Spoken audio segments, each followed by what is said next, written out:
Opinion terrorist state Pakistan at the helm of global counterterrorism. It's a bitter farce that played out in New York on June 4, 2025.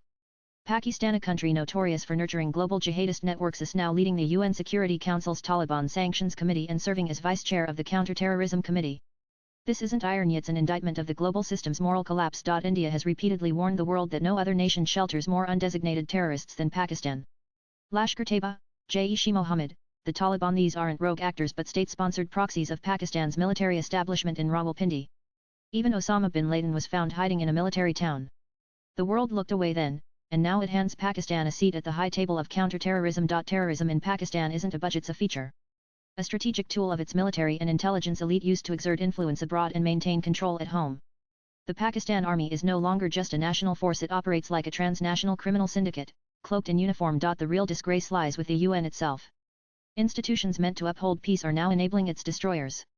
When Pakistan chairs counter-terror panels, the message is loud and clear: global justice is broken and hypocrisy rules. Pakistan's sinister money laundering, a sinister pattern, has taken root in South Asia. Whenever international aid flows into Pakistan, whether for disaster relief, economic recovery, or development, a predictable aftermath follows: a spike in terror activity orchestrated by Pakistan's military-protected proxy groups. Lashkar-Taiba, Jaish-e-Mohammed, and others under newer, welfare-like aliases resurface with renewed vigor. This is not an accident. It is a direct consequence of systemic financial laundering by Pakistan's military establishment, a process that diverts aid and investments into the bloodstream of jihad. From khaki to Kalashnikovs, a state-run laundromat, the international community continues to perceive Pakistan as a struggling, fragile state. But that narrative is dangerously obsolete. India must now recalibrate this global perception. Pakistan is not a fragile state, it is a militarist laundering syndicate that runs on global aid and converts it into bullets, bombs, and bloodshed. The evidence is overwhelming. Pakistan's military controls a massive share of the country's economy, from real estate and banking to logistics and telecom. Entities like the Fauji Foundation, Army Welfare Trust, and Shaheen Foundation run vast commercial empires patronizing terror under the pretense of welfare. These enterprises are tax-exempt, unaudited, and legally protected, yet operate like mafia fronts that channel resources into terror financing and elite enrichment. The money trail of death. Consider how three major financial arteries are routinely exploited. 1. Development loans, humanitarian aid, IMF, World Bank, and bilateral loans are dispersed to private contractors who are, in reality, military subsidiaries. These funds are then misused under classified budgets. 2. Real estate and shell companies, high-ranking generals, both serving and retired, have parked fortunes in projects like Baria Town and overseas properties in Dubai and London, many of them traceable to terror-linked revenue streams. 3. Hawala and dual-use logistics, informal money transfers used for remittances, also move terror funds. These networks often overlap with military procurement routes, creating a seamless flow between aid, arms, and atrocity. Between 2008 and 2024, credible estimates suggest over 600 million in international assistance was misappropriated by militarized networks. Pakistan has taken over 40 billion in IMF loans since 1958, yet no credible audit has ever accounted for the defense sector's spending.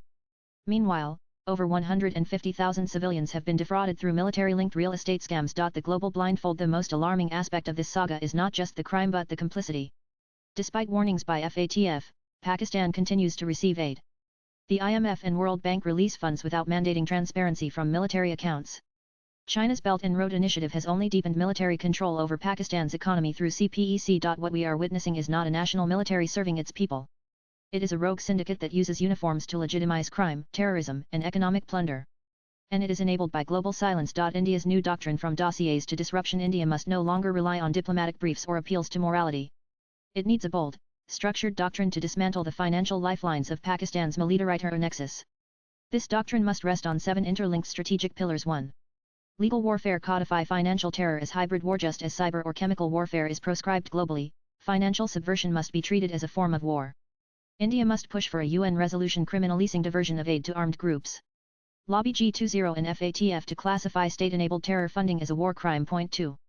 Financial warfare. Cut the aid pipeline. Aid must come with strings and surveillance. India must pressure donors to mandate Indus audits of all aid. Bar military-linked corporations from accessing aid-based contracts. Leverage sovereign credit agencies like Moody's to factor in terror financing risk when rating Pakistan. India should advocate for blockchain-style transparent aid tracking systems, especially for multilateral loans and bilateral grants. 3. Expose and name intelligence diplomacy. India's enforcement and intelligence agencies must actively liaise with international financial regulators. But more importantly, organize a global terror finance dossier summit inviting key nations from ASEAN, the Gulf, and the West. Publish expose copyright S revealing the global real estate and financial holdings of Pakistan's generals. Target entities like JEM affiliated charities in Canada or Dubai-based shell firms linked to retired ISI officers. Point 4. Narrative dominance strategic communication warfare India must convert facts into influence. A global storytelling offensive is needed digital campaigns using hashtags like uniformed loot or terror by aid. Team up with respected think tanks like RAND, Chatham House, or Brookings to create unbiased, data-driven white papers. India must use forums like the UN, SCO, and BRICS, India to bring about a focus on terror radicalization and funding by state machinery. Point 5. Indian diaspora parliamentary frontline with a robust global diaspora, India has an untapped influence. Indian origin legislators in Canada, the UK, the US, and Australia can introduce motions mandating full military audits in aid recipient countries. Push for Magnitsky-style sanctions on Pakistani generals. Create dedicated parliamentary committees in India and abroad to monitor Pakistan's military economy. Point 6. Civil society mobilization legal and humanitarian fronts. This is no longer a bilateral issue. India must partner with NGOs and international legal bodies to file petitions with UNRWA detailing how Pakistan's military misuses aid to undermine civilian rights.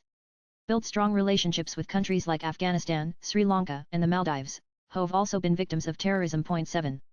Military readiness hybrid war countermeasures. Every time India reveals evidence of this connection, Pakistan fights back with small-scale attacks like breaking ceasefires, using drones to drop weapons, or launching terror attacks.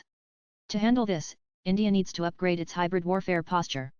Use AI and ISR to preempt digital disinformation and psychological warfare. Highlight the economic cost of Pakistan's militarism for regional development and stability. The real threat global complicity. The true danger lies not just in Pakistan's duplicity but in the international system's hypocrisy. In pursuit of short-term geopolitical stability, donors, banks, and even media houses turn a blind eye to a militarist regime laundering blood money. India must change that. It must make the cost of enabling Pakistan's military economy too high for the global system to ignore. Conclusion India's moral and strategic imperative. The world must recognize the Pakistan Army not as a national institution, but as a transnational criminal syndicate in uniform that launders money, funds terror, and destabilizes entire regions under the cover of diplomacy and development. India now has a generational opportunity to shift the global discourse, expose the financial foundations of terrorism, and dismantle the architecture of state-enabled jihad. This is no longer about India versus Pakistan. It is about the future of a rules-based global order. It is time to act not with dossiers, but with disruption. Not with lament, but with lawfare. Not just with truth, but with the tools to enforce it. Swipe left for next video because no terrorist grows without money. And no terror economy thrives without international indulgence. That indulgence must end with India lighting the fire. The author is former Director General, Mechanist Forces. Views expressed in the above piece are personal and solely those of the author. They do not necessarily reflect NEWS18's views. Latest blogs